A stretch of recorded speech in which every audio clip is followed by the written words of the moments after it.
জিনিস অবগত করতে চাই। আমাদের হবিগঞ্জে পানিয়াচং, আজমিরিগঞ্জ, লাকাই, বাহবল সহ আমাদের কৃষকদের যে গাড়ি ঘোড়া দেওয়া হয় সেগুলো কিন্তু 25% কৃষকের উপর নির্ভরশীল, বাকি 75% সরকার দেয়। কিন্তু আমাদের চুনাঘাটের চিত্রটা ভিন্ন। চুনাঘাটের চিত্রটা হলো 50% সরকার এবং 50% কৃষক। সেই বিষয়টা আমাদের মাননীয় এমপি মহোদয় আলোচনা করে আমার চুনারুঘাটের কৃষকদেরকে 25% আনা যায় কিনা সেই বিষয়টা আপনার সুনজরে রাখার জন্য আমি অনুরোধ করছি। এবং আজকে এই কৃষি অফিসার মহোদয় যারা আজকে চুনাঘাটের প্রত্যন্ত অঞ্চল থেকে এই নার্সারিরা এসেছেন, সবাইকে আন্তরিক অভিনন্দন এবং মোবারকবাদ জানিয়ে আমার বক্তব্য শেষ করছি। সবাইকে ধন্যবাদ। আসসালামু আলাইকুম।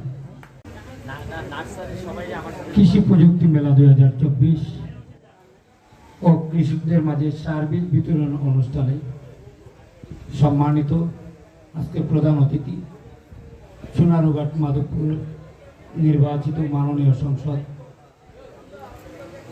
ব্যারিস্টার সাইদুল হক সুমন সাহেব উপস্থিত আছেন।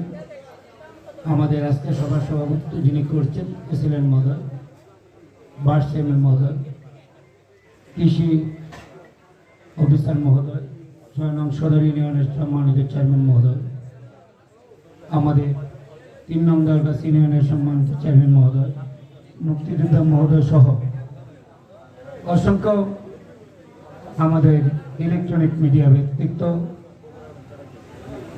আমার সম্মানিত কৃষক ভাইয়েরা, সকলের প্রতি সালাম ও আদাব। আসসালামু আলাইকুম। আমরা চুনারুঘাট নয়, সমগ্র বাংলাদেশ কৃষি নির্ভরশীল বাংলাদেশ।